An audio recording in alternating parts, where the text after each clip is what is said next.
RDU. All right, well, quite fitting that we just had the Scorpio Books ad come up, as we've got New Zealand author and also my lovely mother, Pip Mackay, in the studio for a wee interview. This is a little bit of a different schedule for the show. Usually we have myself and Corbin playing drum and bass for the full hour, so if you're expecting drum and bass, you've got one better. You've got a full interview with myself and you, Pip. Pip, how are you going?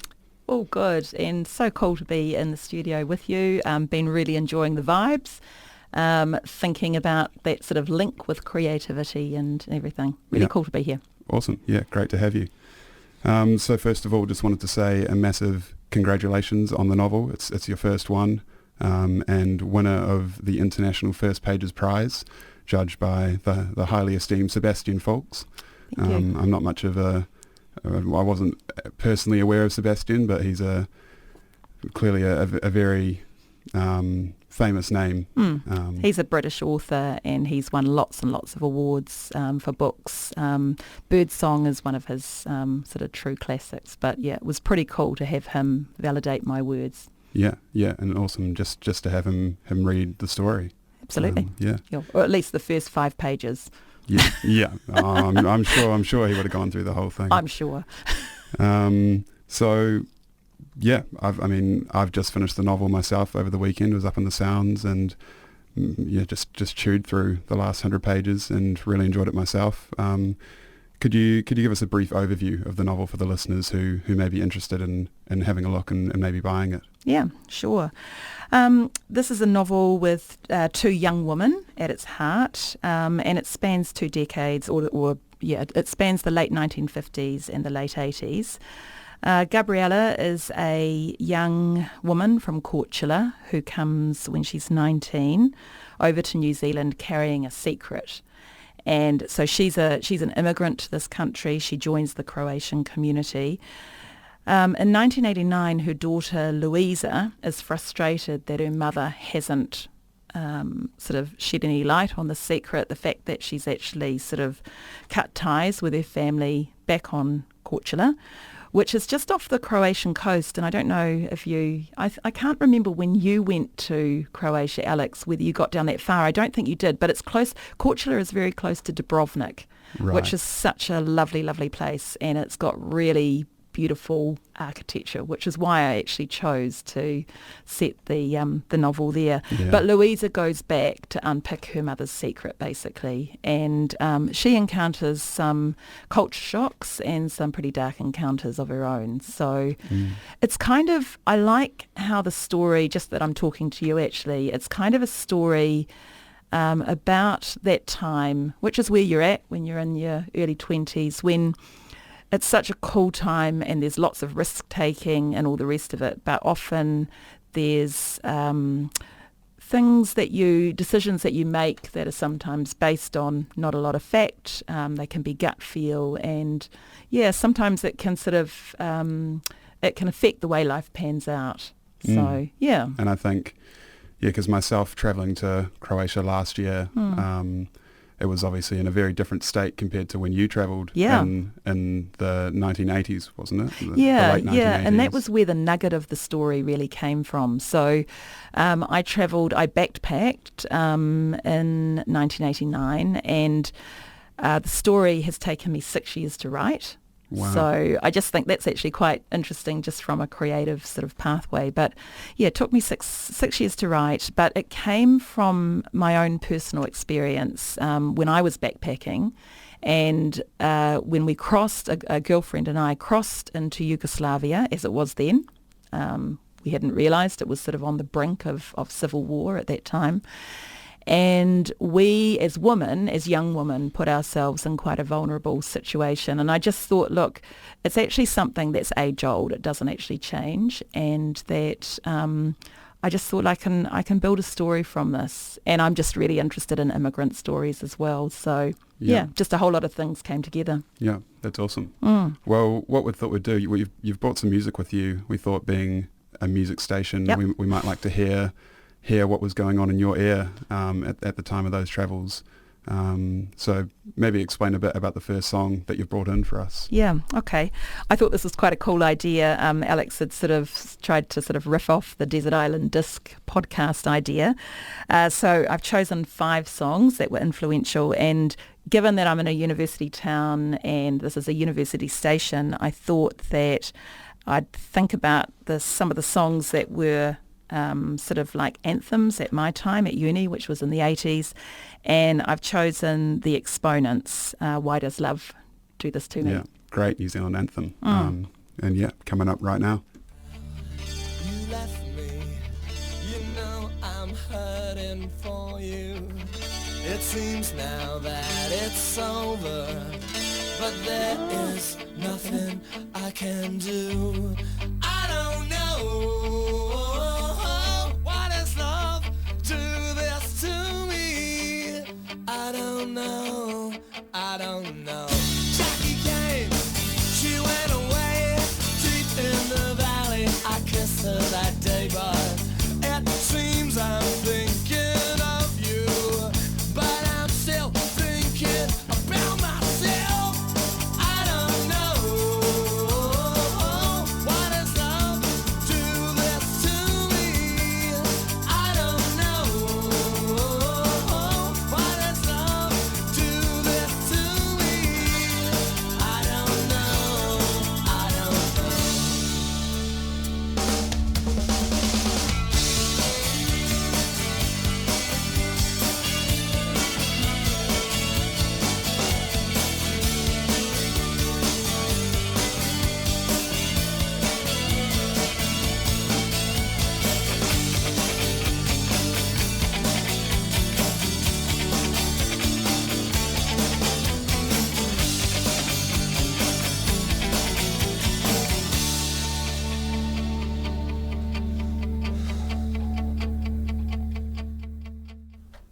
Great first tune. Lovely choice. So your second one you got here, tell us a bit about it. What's the song and what does it mean in the context of this story? Okay.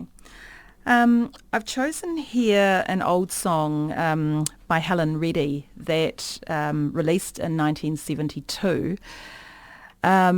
It's the song I Am Woman, and it just became a anthem for women, young women, through the time that I was a teenager and at university as well. Helen Reddy actually died earlier this year, but the reason I chose it is because in the context of this book, the story really highlights, I think, what just the difference in women's roles in the space of 30 years from the 1950s to the 1980s. And I know that as a young woman, I used to get really frustrated with mum and, you know, some of her old-fashioned ideas. But when I actually looked back on the research for this book, I could see what was coming through in the advertising and what have you at the time that would have really influenced her. And I actually wonder what it's like now for women, young women who were the age that I was then, so in their 20s. It's 30 years on again. I'm sure there's huge changes again. So it just represents for me a song that was strong for women at the time, that kind of signalled a change that was happening in the 70s and through into the 80s. Right. Yeah. For So sure. I Am Woman, Helen Yeah. Reddy.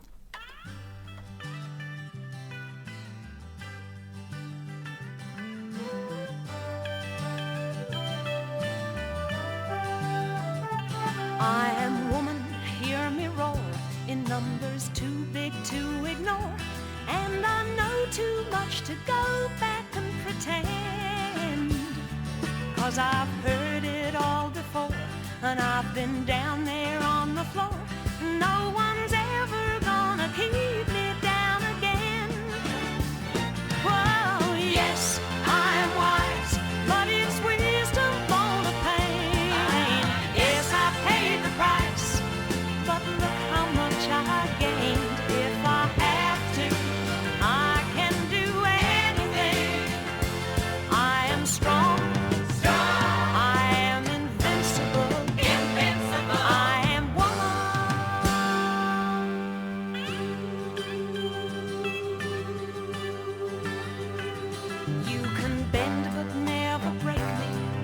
'cause it only serves to make me more determined to achieve my final goal.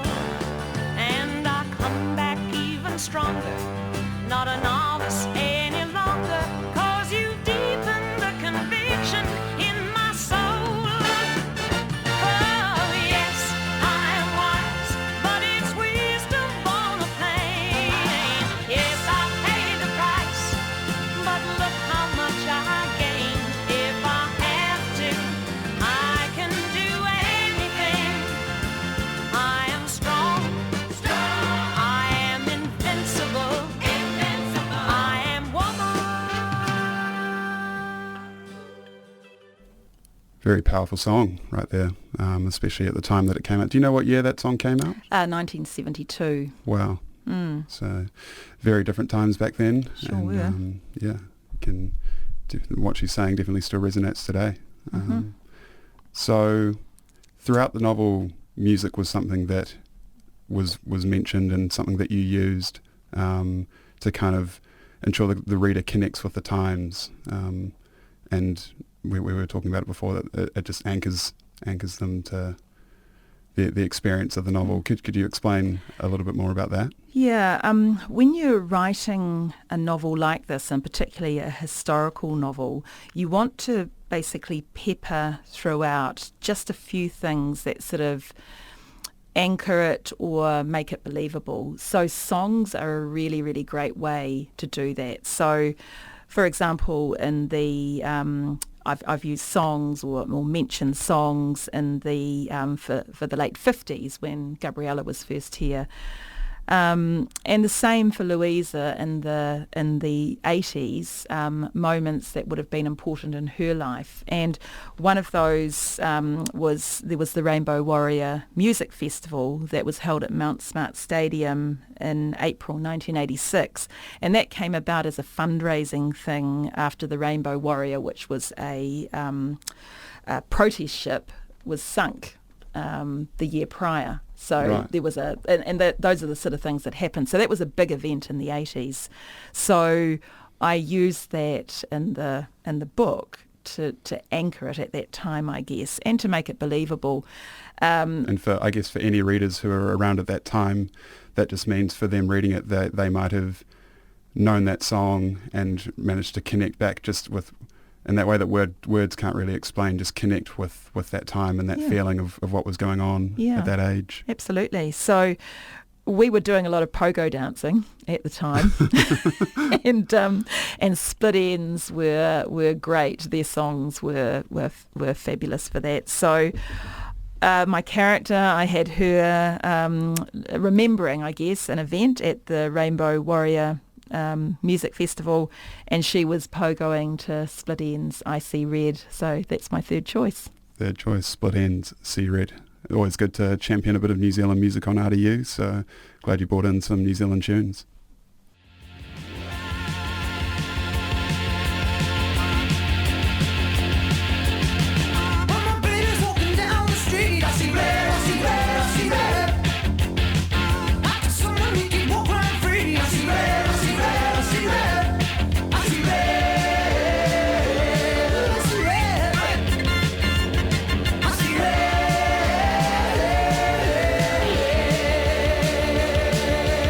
I read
another great one. We even were lucky enough in the studio to get a demonstration of what pogo dancing was. For any listeners who might not be aware, I certainly wasn't. I had no idea what pogo dancing would be, but it's when you have your arms down by your side and you jump up and down and you flail your head around a little bit to the sounds of split ends. So that was great. Good job, Mum.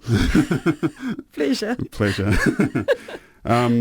So one thing I thought was worth noting is that I was lucky enough to travel to Croatia last year for a music festival, a drum and bass music festival called Hospitality on the Beach. And my experience traveling was, I mean, the music festival alone was set up on state-of-the-art sound systems, broadcasting some of the world's finest producers and DJs to a crowd of 2,000, and even everything in between, all the transit. I had, my wireless headphones on with noise cancelling to have my music blaring at me. But one thing that you mentioned was, and that is also mentioned in the book from Louisa's travels, is having a Walkman with tapes. So is that what you would have used when you were travelling in the 1980s? Did you have a Walkman? Yeah, definitely. It was a Sony Walkman. And we had a collection of tapes, not very many because we were really limited on what we were able to take, so it had to be like the very best. We sometimes did a mixtape, so sort of got a few tunes sort of, jammed into one, but other times it was just albums that we really, really liked. So you can imagine the sound quality wasn't quite as good, but we thought it was pretty good at the time. You thought you had it? We thought we had it. We had the earbuds in and we were we did a lot of sitting on trains and buses. Nothing that really changes with that. But yeah, it was great to have that. And I remember leaving New Zealand and actually going and purchasing the Sony Walkman. It was my first purchase when I went to America because they were cheaper over there. So yeah. Funny. And so the fourth song that you've brought along today. Yeah, the fourth song, and this is mentioned in the novel as well, because it was a real anthem for the time, another strong woman, Tony Child's Don't Walk Away. Right. Well, that's coming up now.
All right, well, I really hope the listeners aren't minding this music, seeing as they're used to some drum and bass blaring at you from the hours of 7 to 8.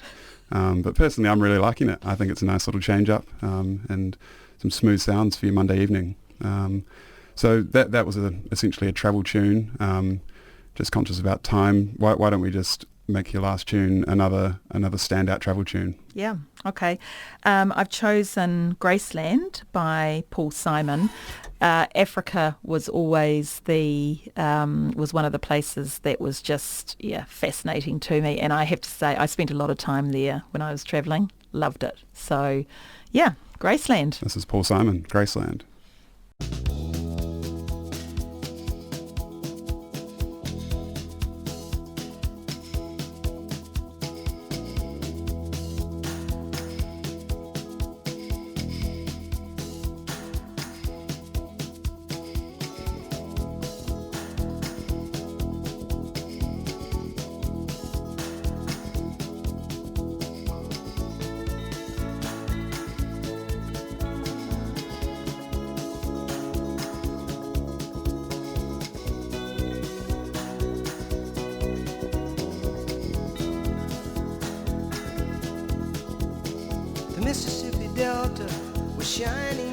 national guitar. I am following the river down the highway through the cradle of the Civil War. I'm going to Graceland, Graceland, to Memphis, Tennessee. I'm going to Graceland. Poor boys and pilgrims with families, and we are going to Graceland. And my traveling companion is 9 years old. He's the child of my... All right, so that rounds up our segment with Pip Mackay. Mum, thanks a lot for coming in.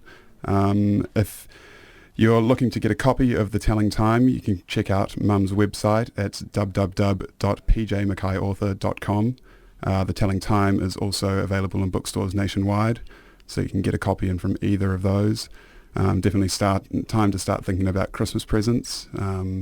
Mum's written here, you could get them for your mum, your girlfriend, your grandmother, but personally I really enjoyed the book as well, so even try it for your son or your brother or your father or your grandfather. You never know who will pick it up and really enjoy it. It's just been featured in the latest Woman magazine and is described as a belting good read, and I think I'd thoroughly agree.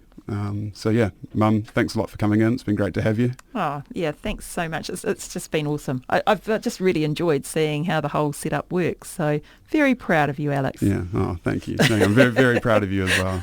Thank you. It's a very proud studio today. It's a very proud Mutual Appreciation Society. Yeah. All right, so we'll pass things on to Roots Fire Sound. It's 7:57 p.m. You're locked into RDU.